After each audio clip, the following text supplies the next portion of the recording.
Hello दोस्तों, आपका स्वागत है यूट्यूब के इस चैनल ओएसएस में। मैं Amit Rafale, IT business coach और सॉफ्टवेयर डेवलपर, आपका स्वागत करता हूं। दोस्तों, आज हम बात करेंगे दुकानदार की तीसरी प्रॉब्लम की समस्या के बारे में। वो समस्या का सॉल्यूशन आज हम ढूंढेंगे। तो समस्या थी कि जब कोई एक से ज़्यादा कस्टमर्स किसी दुकानदार के पास आ जाते हैं तो उस परिस्थिति में दुकानदार को क्या करना चाहिए। इस समस्या के भी कई सारे सॉल्यूशन हो सकते हैं। सबसे पहली समस्या तो ये है इस समस्या के अंदर कि जब भी एक से ज़्यादा कस्टमर्स किसी दुकानदार के पास आ जाते हैं तब दुकानदार क्या करता है कि जो कस्टमर पहले आया होता है उसी को सामान देता है। तो हम ऐसा भी कर सकते हैं कि कस्टमर पहले बोलता है कि पहले मैं आया था, दूसरा कस्टमर बोलता है पहले मैं आया था, तो आपस में वहीं पर हमारी बातचीत होने लगती है और उसका कोई सॉल्यूशन हमें नज़र नहीं आता और दुकानदार परेशान हो जाता है कि पहले मैं किस कस्टमर का सामान दूं। तो फिर इसका क्या सॉल्यूशन हो सकता है। तो दोस्तों, आज मैं आपको इस वीडियो के द्वारा बताता हूं कि इस समस्या के मेरे पास दो सॉल्यूशंस हैं। तो चलिए देखते हैं। पहला सॉल्यूशन मैं आपको बताता हूं कि अगर किसी दुकानदार के पास उसकी दुकान 9 घंटे 10 घंटे एक दिन भर में अगर ओपन रहती है तो हर घंटे अगर उसकी दुकान पे 3 से ज़्यादा कस्टमर आते हैं, हर एक घंटे में अगर 3 से ज़्यादा कस्टमर आते हैं, तब हम ऐसा कर सकते हैं। क्योंकि एक अकेला दुकानदार के पास हर घंटे 3 से ज़्यादा कस्टमर आ रहे हैं, 5 आ रहे हैं, 10 आ रहे हैं, हर घंटे आ रहे हैं, एक ही घंटा गैप हो रहा है फिर आ रहे हैं, तो हम क्या कर सकते हैं। सबसे पहले हमें करना चाहिए कि हमें 18 साल से ऊपर की एज का एक लड़का हम रख सकते हैं, लेकिन रखना हमें 18 साल से ऊपर की एज का है ताकि वो समझदार होगा, सामान दे सकेगा कस्टमर का और जल्दी जल्दी कस्टमर को सामान मिल सकेगा। तो एक सॉल्यूशन तो बिना खर्चे का हमें ये समझ में आता है, लेकिन इसमें खर्चा क्या हो रहा है। जिस लड़के को हम रखेंगे उसे हमें महीने की सैलरी देनी पड़ेगी। तो अब दुकान की भी तो सेल बढ़ रही है, दुकान के पास कस्टमर भी आ रहे हैं, हर एक घंटे में 3 कस्टमर 5 कस्टमर आ रहे हैं। सोचिए अगर 8-9 घंटे डेली बेसिस पे आ रहे हैं तो दुकानदार की दुकान बहुत अच्छी चल रही है। तो अच्छी चल रही है तो इसमें वो सैलरी भी दे सकता है, तो अब सेल उसकी बढ़ेगी क्योंकि वो टाइम पर सामान दे पा रहा है कस्टमर को। लेकिन इससे दुकान की सेल और ज़्यादा, मैं बोलूँ अगर मुझे 90% बढ़ानी है तो नहीं बढ़ सकती, और ना ही उसकी दुकान डिजिटल हो रही है और उसकी दुकान ऑनलाइन भी नहीं हो रही है। तो ये था पहला सॉल्यूशन इस तीसरी समस्या का। बट ये सॉल्यूशन भी मेरी नज़र में मैं अच्छा नहीं कहूँगा।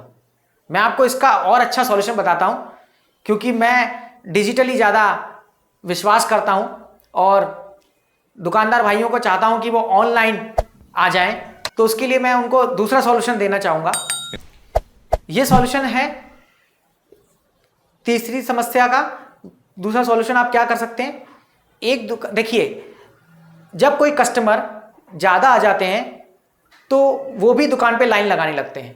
जैसे अभी कोविड चल रहा है तो सभी जगह लाइन लग जाती है और हमें डिस्टेंस बना के रखना पड़ता है, फिर हमें वेट करना पड़ता है। ये बिल्कुल वैसी ही परिस्थिति हो गई है जैसी परिस्थिति अगर एक कस्टमर को दुकान से सामान नहीं मिल रहा है तो कस्टमर मॉल में चला जाता है और वहाँ पर जो उन्हें प्लास्टिक की डलियाँ मिलती हैं, जिन्हें हम इंग्लिश में बकेट कहते हैं, उसमें वो सामान भरता है और फिर वहाँ पर भी मॉल में भी वो लाइन में लग जाता है। अब मान लीजिए एक कस्टमर ने 15 दिन का सामान डलिया में भर लिया है और वो लाइन में खड़ा हुआ है, मॉल के अंदर बात कर रहा हूँ मैं। उसे इकट्ठे सामान पे डिस्काउंट तो मिल जाएगा, लेकिन होगा क्या, लाइन में उसे लगना पड़ेगा, टाइम उसका वहाँ भी खर्च होगा और वो अपने घर से पैसे एक्स्ट्रा खर्च करके मॉल में आया हुआ है। यहाँ पर कस्टमर का पैसा ज़्यादा लग रहा है, टाइम बहुत ज़्यादा लग रहा है, लेकिन वो 15 दिन का सामान ले रहा है, उस पर उसको डिस्काउंट मिल रहा है। एक नुकसान कस्टमर का हुआ, एक प्रॉफिट कस्टमर का हुआ। आपको समझ में आया होगा। तो हम बात कर रहे थे कि दुकानदार इसमें क्या कर सकता है। अगर दुकानदार के पास भी हर एक घंटे में 3 कस्टमर 5 कस्टमर आ रहे हैं और उसे भी सामान देना है, कोविड की वजह से वो भी डिस्टेंस बना के चल रहे हैं तो लाइन लग रही है, तो वहां पर भी हम क्या कर सकते हैं।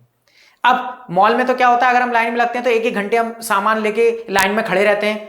हमें वहां पर क्या करना होता है कि हम क्या करते हैं, खड़े हुए हैं लाइन में और वहां पर मॉल वाले क्या करते हैं, बिलिंग का सॉफ्टवेयर यूज करते हैं। बिलिंग दोस्तों, बिलिंग का मतलब होता है, दुकानदार भाइयों को अगर नहीं पता हो तो मैं बता देता हूं। बिलिंग का मतलब होता है कि जितना भी सामान आपने डलिया में भरा हुआ है उसको काउंट करना, और सॉफ्टवेयर ऑटोमेटिकली उसका बिल बना देता है कि फिर कस्टमर से हमें उतना पैसा हम ऑनलाइन भी वहां ले लेते हैं। तो ये तो मॉल्स में होता है। अब हमारी दुकान तो मॉल है नहीं है, तो हम दुकान के लिए क्या करें? दुकान के लिए दोस्तों मेरा सबसे अच्छा सॉल्यूशन है, आपकी दुकान ऑनलाइन भी हो जाएगी और आपको लड़का भी नहीं रखना पड़ेगा। आप एक ऐप बनवाएं, छोटा सा ऐप बनवाएं जो सिर्फ आपके डेली के अगर 50 कस्टमर भी आ रहे हैं, 100 कस्टमर भी आ रहे हैं, तो उसकी भी सॉल्यूशन वो ऐप सॉल्व कर सकता है। कैसे सॉल्व कर सकता है मैं बताता हूं। आपको करना क्या है, आपके पास है, आपने एक ऐप बनवा लिया दुकान का, अब कस्टमर आपके पास हर घंटे आ रहा है, आप बैठे हुए हैं, आपके पास कोई लड़का काम नहीं करता। सामान आपको ऐप से सिर्फ सिलेक्ट करना है, क्योंकि वो ऐप में वो सारे आइटम्स आपके सामान होंगे पहले से फोटो सहित। तो जैसे जैसे कस्टमर बोलता जाएगा आप वहां पर टिक लगाते जाएंगे कि जैसे मैंने मांगी 1 किलो दाल, आपने टिक लगा दी, आपने मांगा 2 किलो चावल, दुकानदार ने टिक लगा दिया।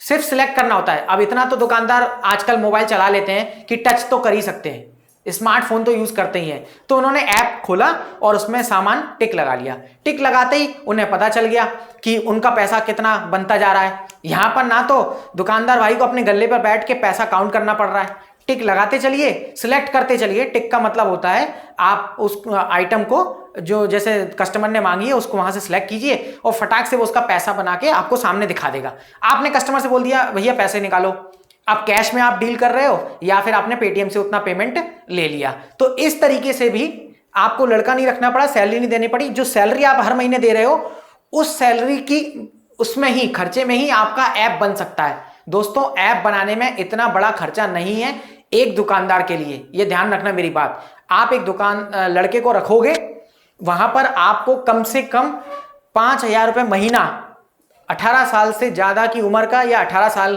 की उम्र के लड़के को आपको देना पड़ेगा।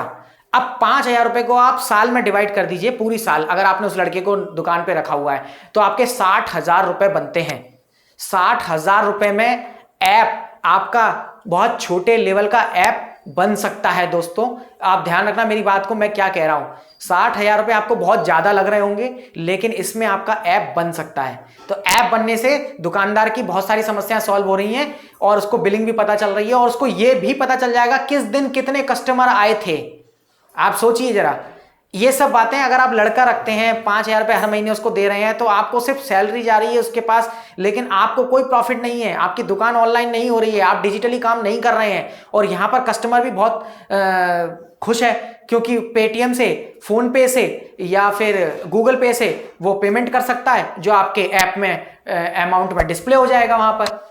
तो 60,000 रुपए आपके जो लड़के को रखने पर पूरे साल के जा रहे थे, उन्हीं 60,000 रुपए में आप ऐप बनवा सकते हैं। जी हाँ, ओएसएस आपको बहुत अच्छी अपॉर्चुनिटी, बहुत अच्छा अवसर प्रदान कर रहा है। दुकानदार भाई अपनी दुकान को ऑनलाइन ले जाने के लिए 60,000 रुपए में ऐप बनवा सकते हैं।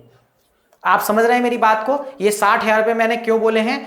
अब आप एक छोटे लेवल का ऐप बनवा रहे हैं तो वो बन सकता है। वैसे ऐप की कीमत बहुत ज्यादा होती है, लाखों से भी ऊपर होती है, लेकिन मैं यहां पर अपने प्रोडक्ट का या फिर मैं ये एडवर्टाइजमेंट या प्रमोशन नहीं कर रहा हूं। मैं सिर्फ एक बात बता रहा हूं कि अगर आपने किसी लड़के को 5,000 रुपए महीने की सैलरी पे रखा है तो साल में 60,000 रुपए बन जाते हैं। तो लेकिन मैं तो इंफॉर्मेशन ही दे रहा हूं। और ये दोस्तों तीसरी समस्या का दुकानदार भाइयों की सबसे अच्छा सॉल्यूशन है ऐप बनवाना। खर्चा मैंने आपको बता दिया है, आपका मिनिमम इतना खर्चा आ सकता है। तो ये थी तीसरी समस्या का सॉल्यूशन।